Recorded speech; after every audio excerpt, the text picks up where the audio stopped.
ఇటు పాకిస్తాన్ అయితే ఇజ్రాయెల్ పైన చాలా అసంతృప్తిగా ఉంది.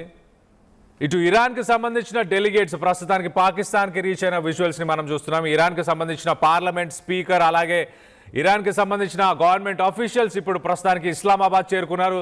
దానికి సంబంధించిన విజువల్స్ని మనం చూస్తున్నాం. ఇటు ఫీల్డ్ మార్షల్ ఆసిం మునీర్ ఇటు ఇరానియన్ ఆఫీషియల్స్ని రిసీవ్ చేసుకుంటున్న విజువల్స్ని మనం చూస్తున్నాం. మరి కాసేపట్లో ఇటు హై లెవెల్ డెలిగేషన్స్కి సంబంధించిన మీడియేషన్ టాక్స్ మరి రానున్న రోజుల్లో సీజ్ ఫైర్ని కంటిన్యూ చేస్తారా?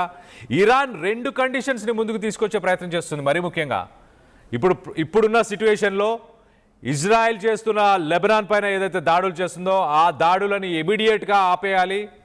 అలాగే స్ట్రెయిట్ ఆఫ్ హార్మోజ్ నుంచి ఏ షిప్స్ అయితే వెళ్తుంటాయో ఆ షిప్స్ అన్నీ కూడా ఒక టోల్ని మాత్రం పే చేయాలి, ఒక అమౌంట్ని పే చేసి వెళ్ళాలి. ఈ 2 ఇమీడియట్గా అమలు పరచాలి అంటూ ఇటు ఇరానియన్ ఆఫీషియల్స్ చెప్పుకొస్తున్నారు.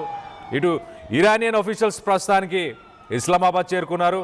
ఇటు JD Vance America vice president వీరు కూడా మరి కాసేపట్లో ఇటు ఇస్లామాబాద్ చేరుకొని మరి మీడియేషన్ టాక్స్ జరగబోతున్నాయి.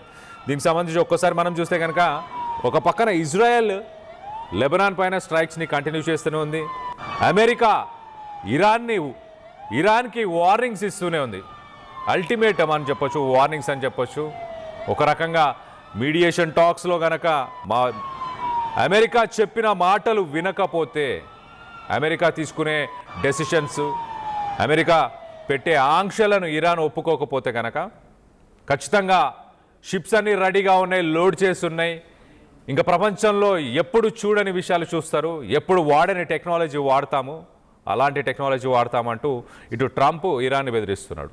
ఇజ్రాయెల్ లెబనాన్ పైన దాడులు కంటిన్యూ చేస్తుంది, ట్రంప్ ఇరాన్ని బెదిరిస్తున్నాడు. పాకిస్తాన్ కూడా ఇజ్రాయెల్ చేస్తున్న ఆ చర్యలతోని చాలా అసంతృప్తిగా ఉన్నట్టు చాలా క్లియర్గా తెలుస్తుంది. పాకిస్తాన్కి సంబంధించిన డిఫెన్స్ మినిస్టర్ పబ్లిక్గా ఇజ్రాయెల్ అపాలజీ చెప్పాలి, లెబనాన్ పైన చేస్తున్న స్ట్రైక్స్కి అపాలజీ చెప్పాలి. ఎంతో కష్టపడి మేము ఈ నెగోషియేషన్స్ని, ఈ సీజ్ ఫైర్ని ముందుకు తీసుకొచ్చే ప్రయత్నం చేశాం, దాన్ని ఇజ్రాయెల్ దానికి ముప్పుగా మారింది. ప్రపంచ దేశాలకు కూడా ఇజ్రాయెల్ ఒక శాపం అంటూ కూడా ఇటు పాకిస్తాన్కి సంబంధించిన మినిస్టర్ చెప్తున్నారు. పబ్లిక్గానే సోషల్ మీడియాలో పోస్టులు పెడుతున్నారు.